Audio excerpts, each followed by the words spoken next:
अस्सलामुअलैकुम students. Last time हम लोगों ने बेसिक इंट्रोडक्शन पढ़ा था कि सेल क्या होता है, सेल थ्योरी क्या है, सेल को सबसे पहले किसने ऑब्ज़र्व किया, सेल थ्योरी की फार्मूलेशन कैसे हुई, और हमने मुख्तलिफ़ साइंटिस्ट की कंट्रीब्यूशन को डिस्कस किया।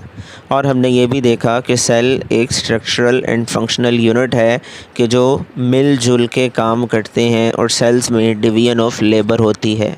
ठीक है जी। आज का जो हमारा नेक्स्ट टॉपिक है वो सेल की जनरलाइज्ड स्ट्रक्चर को स्टडी करना है, यानी हम सेल की स्ट्रक्चर को स्टडी कैसे कर सकते हैं। आज हम इस टॉपिक को पढ़ेंगे। इससे पहले येलो बॉक्स है एक, और येलो बॉक्स में कुछ इंफॉर्मेशंस हैं जो कि हम प्रीवियस क्लासेस में भी पढ़ चुके हैं। उनका तज़किरा है कि हम ऑब्ज़र्वेशन के दौरान जो माइक्रोस्कोप को इस्तेमाल करते हैं उस दौरान कौन कौन सी टर्मिनोलॉजीज़ यूटिलाइज़ होती हैं।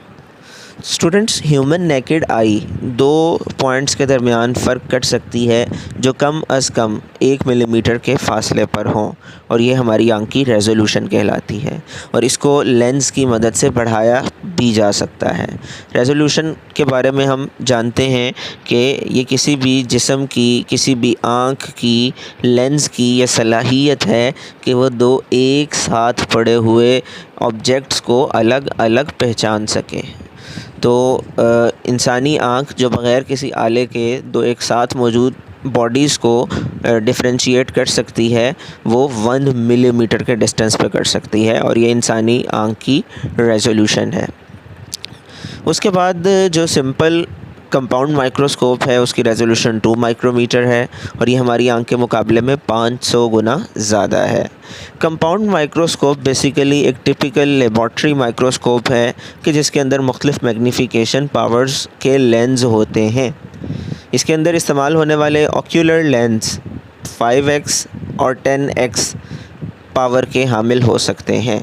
x का मतलब होता है टाइम्स, 5 टाइम्स और 10 टाइम्स मैग्नीफाई कर सकते हैं, और इसके अलावा भी मौजूद होते हैं।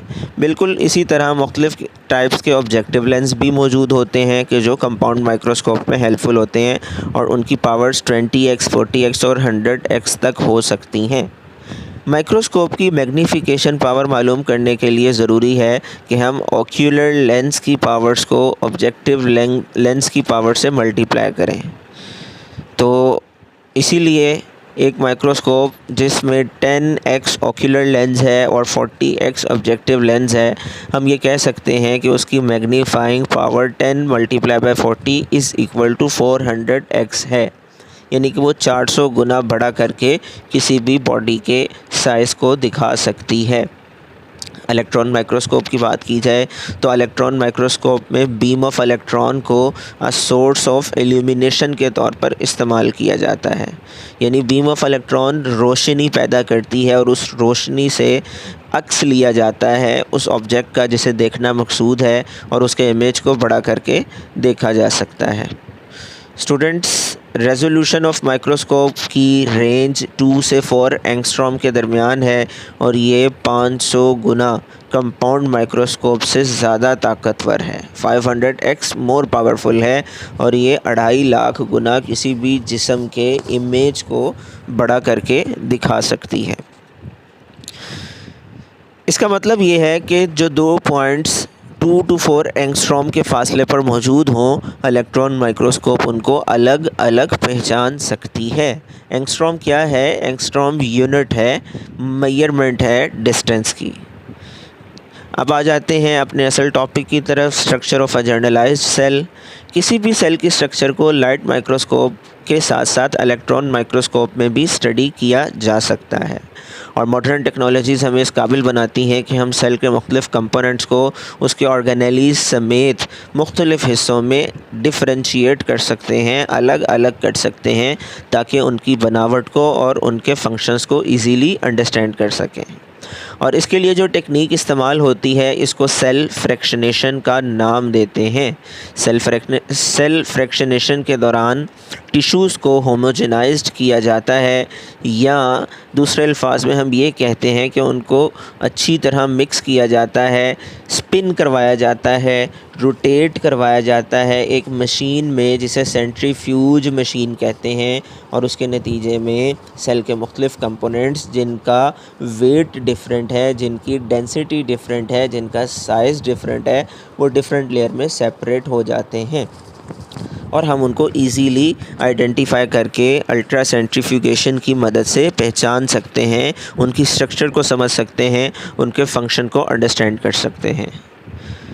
सेंट्रीफ्यूगेशन टेक्निक इस्तेमाल करके हम सेल के डिफरेंट पार्ट्स को सेपरेट करके जो बेसिक कंक्लूजन ड्रॉ करते हैं वो ये कि सेल के 3 बुनियादी कंपोनेंट हैं। नंबर 1 प्लाज्मा मेम्ब्रेन है और प्लांट सेल्स में सेल वॉल है। नंबर 2 साइटोप्लाज्म है जिसके अंदर सेल के ऑर्गेनेलीज हैं। नंबर 3 न्यूक्लियस है कि जिसके साथ न्यूक्लियर इन्वेलप है और जिसके अंदर क्रोमेटिन मटेरियल है जो कि विरासती मादा है और खसूसियात को नस्ल दर नस्ल आगे मुंतकिल करता है। स्टूडेंट, जानदारों की क्लासिफ़िकेशन के रवायती निज़ाम के मुताबिक उनको 2 ग्रोहों में पौधों और जानवरों में तकसीम किया जाता है। पौधों के सेल्स और जानवरों के सेल आपस में एक दूसरे से मुख्तलिफ होते हैं और इनमें बुनियादी फ़र्क सेल वॉल का होता है। प्लांट सेल में सेल वॉल होती है, एनिमल सेल में सेल वॉल नहीं होती है। एनिमल्स और प्लांट्स के सेल कॉम्प्लेक्स होते हैं और उनमें एक डिस्टिंक्ट नुमाया न्यूक्लियस मौजूद होता है कि जिसके अंदर क्रोमेटिन मटेरियल बाउंडेड होता है और इनको हम यूकैरियोटिक सेल्स कहते हैं। जबकि इसके बरअक्स कुछ ऐसे सेल्स भी हैं कि जिनके अंदर प्रोमिनेंट न्यूक्लियस नहीं होता, न्यूक्लियर इन्वेलप नहीं होता और ये बैक्टीरिया हैं। इनको हम प्रोकैरियोटिक सेल का नाम देते हैं। प्रोकैरियोट्स में न्यूक्लियर मटेरियल बराह रास्त साइटोप्लाज्म में सबमर्ज्ड होता है और इसको हम सेपरेट नहीं कर सकते मेम्ब्रेन्स के ज़रिए, जैसा कि न्यूक्लियस की न्यूक्लियर मेम्ब्रेन होती है। यूकैरियोटिक सेल साइज़ में मुख्तलिफ होते हैं, ये बड़े भी हो सकते हैं जैसा कि ऑस्ट्रिच एग का साइज़ है। जो लार्जेस्ट यूकैरियोटिक सेल है वो ऑस्ट्रिच एग साइज़ का होता है, ऑस्ट्रिच शुतुरमुर्ग को कहते हैं। और ज़्यादातर सेल्स माइक्रोस्कोपिक होते हैं, आम आँख से नज़र नहीं आते और इनका साइज़ माइक्रोमीटर में होता है। 1 माइक्रोमीटर बराबर है 1 × 10⁻⁻6 मीटर के। मॉडर्न टेक्नोलॉजी की मदद से हम इस काबिल हो चुके हैं कि सेल के तमाम कंपोनेंट्स को हम अलग अलग आइडेंटिफाई कर सकते हैं, पहचान सकते हैं। यहाँ पर एक फ़र्क समझ लीजिए, प्रोकैरियोटिक और यूकैरियोटिक में बेसिक फ़र्क क्या है। Prokaryotic cells primitive type of cells हैं जो स्मॉल और सिंपल होते हैं, जिनके अंदर सारे कॉम्प्लेक्स ऑर्गेनेलीज नहीं होते और बाकायदा न्यूक्लियस नहीं होता। जबकि इसके मुकाबले में यूकैरियोटिक सेल लार्ज और कॉम्प्लेक्स होते हैं, इनके अंदर बाकायदा न्यूक्लियस और कॉम्प्लेक्स ऑर्गेनेलीज मौजूद होते हैं। प्रोकैरियोन ये 2 लफ्ज़ों का मजमूआ है। प्रोकैरियोटिक, प्रो मतलब बिफोर, कैरियोन मतलब न्यूक्लियस। प्रोकैरियोटिक ऐसे सेल्स जिनमें न्यूक्लियस नहीं है, बिफोर न्यूक्लियस, अंडरस्टैंड। और यूकैरियोटिक, यू का मतलब ट्रू, कैरियोन न्यूक्लियस, यानी ऐसे सेल जिनमें ट्रू न्यूक्लियस मौजूद है। स्टूडेंट, ये था हमारा आज का टॉपिक और मुझे उम्मीद है आपको अच्छी तरह समझ आ गई होगी।